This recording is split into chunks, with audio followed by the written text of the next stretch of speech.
రక్షించాల్సినోళ్లే భక్షకులవుతున్నారా? న్యాయం కోసం పొరపాటున స్టేషన్కి వెళ్ళడమే పాపమవుతోందా? స్టేషన్కు వచ్చేవారితో పరిచయం పెంచుకొని పచ్చని కాపురాల్లో చిచ్చు పెడుతున్నారా? పోలీసులే అన్యాయంగా బెదిరింపులకు దిగుతున్నారా? పోలీస్ స్టేషన్లలో కేసులు తారుమారవుతున్నాయా? నల్గొండ ఉమ్మడి జిల్లాలో కాకి కలుపు మొక్కలపై సాక్షి స్పెషల్ క్రైమ్ రిపోర్ట్. ఎక్కడ ఏ చిన్న ఘటన జరిగినా పోలీసులు ఉన్నారులే, వారు కాపాడతారులే అన్న ధీమా ఉంటుంది. కానీ రాను రాను ఆ శాఖలో పుట్టుకొస్తున్న కలుపు మొక్కల కారణంగా అమ్మో పోలీసులా అనే వరకు పరిస్థితి వెళుతోందట. ప్రశ్నించినోళ్లపై అక్రమ కేసులు పెట్టడం నుంచి హత్య కేసుల్ని ఆత్మహత్యగా మార్చడం వరకు అంతా తమ చేతిలో పనే కదా అన్నట్లు వ్యవహారం సాగుతోందట.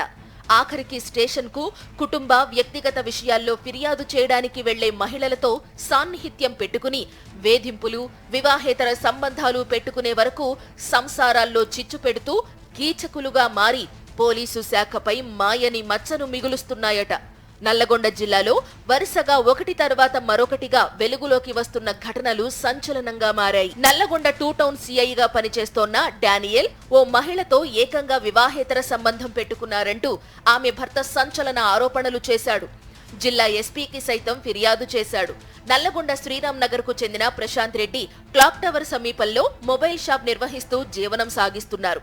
ఆయనకు 14 ఏళ్ల క్రితం వివాహం జరిగింది. అయితే కుటుంబ కలహాల నేపథ్యంలో ప్రశాంత్ పై ఆయన భార్య 2 టౌన్ పోలీస్ స్టేషన్లో ఫిర్యాదు చేసింది. ఈ క్రమంలోనే డానియల్ తన భార్యతో సాన్నిహిత్యం పెంచుకోవడమే కాకుండా వివాహేతర సంబంధం ఏర్పరచుకున్నాడని ప్రశాంత్ ఎస్పీ శరత్ చంద్ర పవార్ దృష్టికి తీసుకెళ్లారు. డబ్బు, హైదరాబాద్లో ఫ్లాట్ కొనిస్తానంటూ నమ్మించి తన భార్యకు సీఐ దగ్గరయ్యాడంటూ ఆరోపించారు. తరచుగా వీడియో కాల్స్ తో పాటు వాట్సాప్ చాటింగ్ చేస్తున్నారంటూ దానికి సంబంధించిన స్క్రీన్ షాట్స్ ను ఆధారాలుగా సమర్పించారు. సిఐ డానియల్, ప్రశాంత్ భార్య చాటింగ్ విషయాలతో పాటు వ్యక్తిగత విషయాలు కూడా ఉన్నాయి. తాను డ్రై ఫ్రూట్ షాప్ కు వచ్చాను, కాజు, బాదం లాంటివి మీకేమైనా కావాలా అని సిఐ అడగ్గా నాకు పిస్తా కావాలంటూ అవతలి వ్యక్తి సమాధానమిచ్చారు. ఇవే కాకుండా అనేక అంశాలపై చాటింగ్ చేసిన స్క్రీన్ షాట్స్ కూడా వైరల్ అవుతున్నాయి. మరోవైపు తనను తరచుగా స్టేషన్ కు పిలిపించి వేధించడమే కాకుండా తన స్వగ్రామంలో ఉన్న భూమిని సైతం అమ్మి డబ్బులు ఇవ్వాలని సీఐ డిమాండ్ చేశారని బాధితుడు ఆరోపిస్తున్నారు. శ్రీరామ్ నగర్ లో తాను నిర్మించుకున్న ఇంట్లోకి సైతం వెళ్లనివ్వకుండా అధికారాన్ని అడ్డం పెట్టుకుని అనేక ఇబ్బందులకు గురి చేస్తున్నారని వాపోయాడు.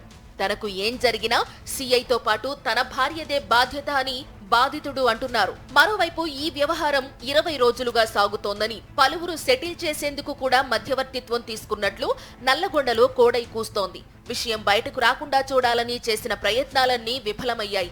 తనకు న్యాయం కావాలని బాధితుడు ఎస్పీని కలవడంతో అసలు వ్యవహారం వెలుగులోకి వచ్చింది. దీంతో సీరియస్ అయిన ఎస్పీ పవార్ శాఖాపరమైన విచారణకు ఆదేశించినట్లు తెలుస్తోంది. నివేదిక వచ్చిన తర్వాత ఐజీకి సమర్పించనున్నారు. ఇక ఈ ఘటన ఇలా ఉంటే సూర్యాపేట జిల్లా మఠంపల్లి ఎస్ఐ రామాంజనేయులు వ్యవహారం కూడా అలాంటిదే. ఆయన కూడా అధికారాన్ని అడ్డం పెట్టుకుని చెయ్యని అరాచకాలు అన్నీ ఇన్ని కావు అనే ప్రచారం డిపార్ట్మెంట్లోనే ఉంది. ఇప్పటికే చింతపల్లి పోలీస్ స్టేషన్లో కేసును తారుమారు చేసిన వ్యవహారం ఇసుక అక్రమార్కులతో చేతులు కలిపి 2 సార్లు సస్పెండ్ కు గురయ్యారు.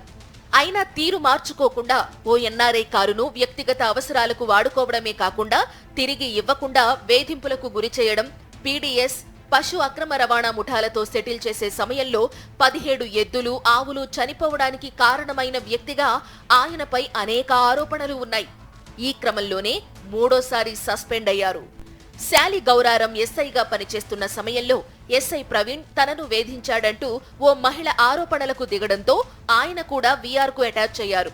మరోవైపు గుర్రంపోడు మండలం ముల్కలపల్లిలో జాల రజని అనే మహిళను కొందరు దారుణంగా హత్య చేస్తే నిందితుల నుంచి డబ్బులు తీసుకుని ఆ కేసును సీఐ, ఎస్ఐ, కానిస్టేబుల్ కలిసి ఆత్మహత్యగా మార్చారన్న ఆరోపణల నేపథ్యంలో SI Narayana Reddy, constable Satyanarayana suspend అయ్యారు.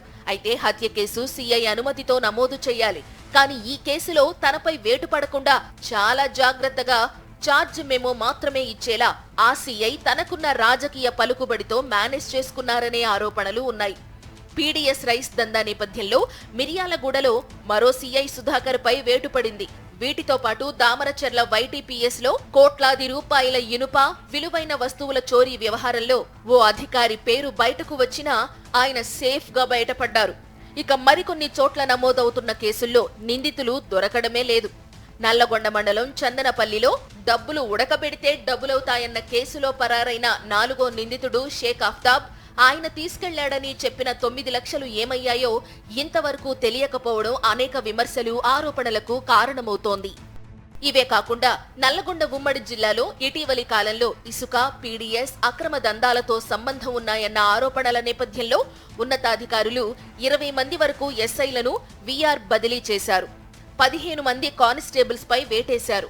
అయినా అవినీతికి అలవాటు పడిన కొందరిలో మార్పు రావడం లేదన్న విమర్శలు వెల్లువెత్తుతున్నాయి. ఎప్పటికప్పుడు ఉన్నతాధికారులు అవినీతి, వేధింపుల ఆరోపణలపై సీరియస్ యాక్షన్స్ తీసుకుంటున్నా ఏదో ఒక చోట ఇలాంటి ఘటనలు జరగడం మాత్రం ఆ శాఖపై మాయని మచ్చలుగా మిగులుస్తున్నాయనడంలో సందేహం లేదు.